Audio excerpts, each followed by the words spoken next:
Bonjour et bienvenue dans Géopolitis pour une émission consacrée aux nouvelles techniques d'espionnage et de désinformation.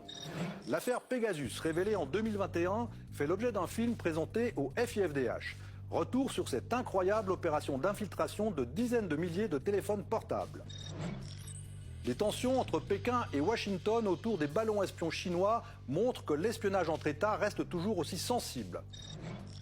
Aux frontières de l'espionnage, un consortium de journalistes révèle les campagnes massives de désinformation pratiquées par des sociétés très rentables. Il y a bientôt 10 ans, le 6 juin 2013, Edward Snowden révélait que les États-Unis et la Grande-Bretagne espionnaient le monde entier avec la NSA. NSO, une société israélienne, n'a pas la même force de frappe que la NSA, mais elle a développé Pegasus, un logiciel espion ultra performant capable de s'infiltrer dans n'importe quel portable, même éteint, et de siphonner toutes ses données.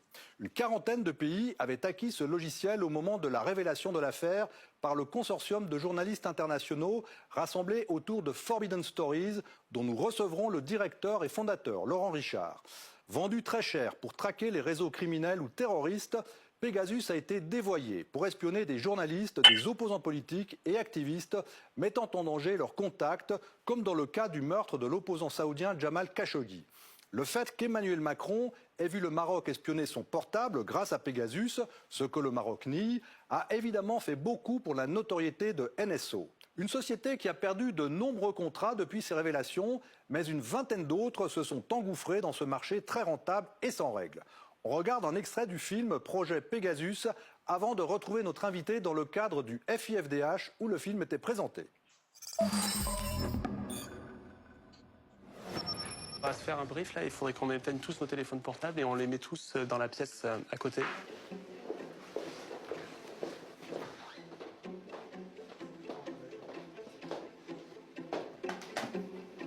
On a une énorme fuite, un énorme leak. Un an avant les révélations, Forbidden Stories, une organisation internationale de journalistes, a eu accès à une fuite de données. Donc il y a un gros travail. Une liste de 50 000 numéros de téléphone, potentiellement visés entre 2016 et 2020, par le logiciel espion Pegasus. Rendez-vous compte, on peut pénétrer dans le téléphone de n'importe qui dans le monde. Et sans que personne ne surveille, puisqu'NSO dit à ses clients, vous devez signer cette clause selon laquelle vous n'utiliserez ce système. Et sans que personne ne surveille, puisqu'NSO dit à ses clients, vous devez signer cette clause selon laquelle vous n'utiliserez ce système que pour des enquêtes criminelles ou antiterroristes, mais on ne viendra pas vérifier ce que vous faites avec. En gros, vous avez carte blanche. En ce qui te concerne, il y a énormément de données pour 2019. Une année avec d'importantes protestations. Tu as fait une grève de la faim avec d'autres personnes. Il y avait eu une marche des femmes dont tu avais pris la tête. Tu as été la personne la plus ciblée. Pourquoi sont-ils si obsédés?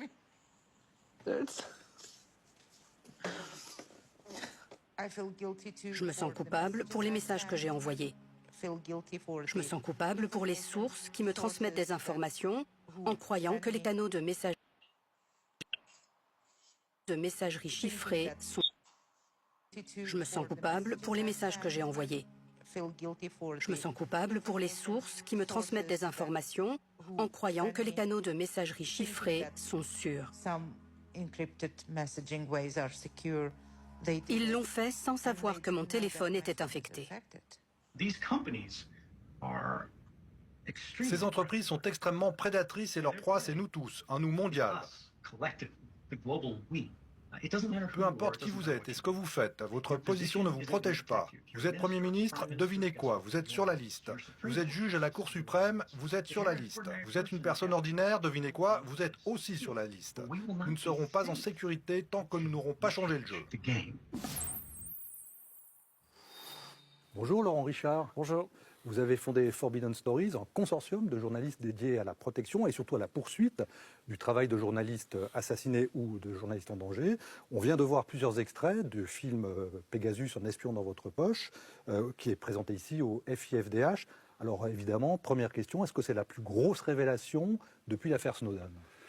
Oui, en matière de cybersurveillance, depuis les révélations de Snowden, qui avait révélé des programmes américains d'écoute et de capture des métadatas de toutes les communications sur Terre, le projet Pegasus a révélé un espionnage de masse, systématique, extrêmement précis, extrêmement sophistiqué, contre des milliers de citoyens dans le monde.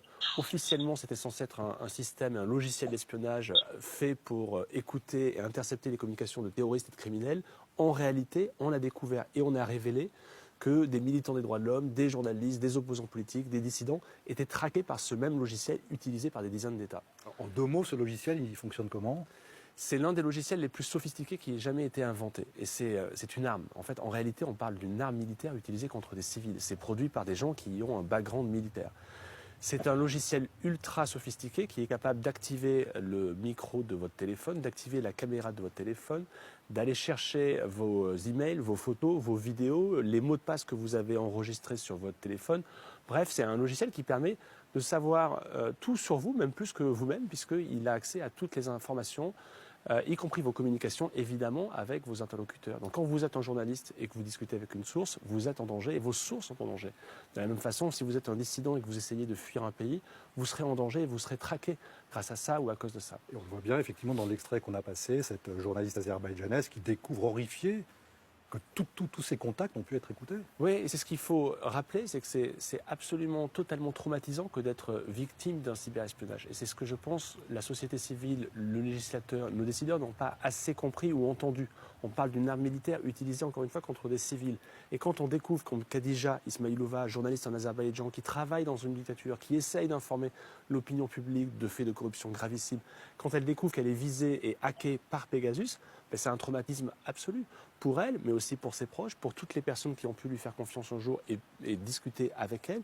C'est un traumatisme parce que vous savez que ceux qui vous veulent du mal détiennent des informations qui, un jour, peut-être seront utilisées contre vous. Donc c'est un cauchemar sans fin, parce qu'un jour, peut-être, des informations seront utilisées contre vous pour tuer votre carrière, tuer votre crédit, votre réputation. Alors, c'est un logiciel qui est donc israélien, on le voit dans le film, fait par une petite société, NSO Group, mais qui est quand même contrôlé par le gouvernement. En gros, le gouvernement israélien, c'est un outil de soft power quand ce logiciel est vendu à certains pays. Alors, ce n'est pas une petite société, c'est une grande société, c'est le leader du cyberespionnage dans le monde. Et c'est une société effectivement basée en Israël qui a besoin du feu vert du gouvernement israélien pour pouvoir exporter sa licence de vente du logiciel Pegasus parce que c'est une arme militaire et donc ils ont besoin d'avoir un agrément du ministère de la Défense.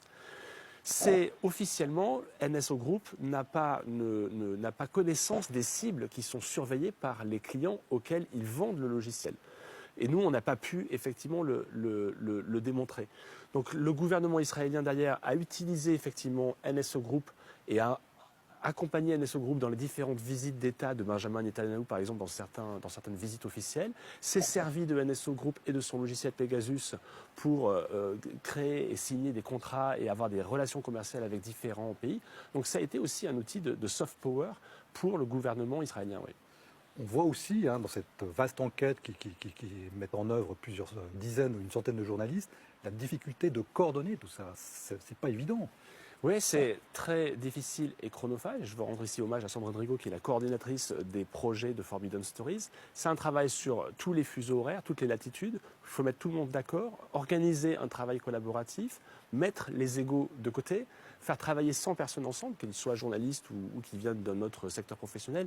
C'est pas si évident que ça. Mais ce qui nous guide, ce qui nous unit, c'est l'intérêt général. Et au départ de toutes nos enquêtes dans Forbidden Stories, dans le dernier projet comme Story Killers par exemple, un journaliste a été assassiné. Là, en l'espèce, dans le projet Pegasus, des journalistes étaient ciblés par un logiciel de cybersurveillance ultra intrusif, ultra invasif, qui est une vraie menace pour nos démocraties. Et c'est ce qu'il faut aussi qu'on prenne en compte, c'est l'absence totale de contre-pouvoir face à cette menace-là. Alors justement, la guerre en Ukraine a montré aussi l'importance du renseignement, on va dire classique.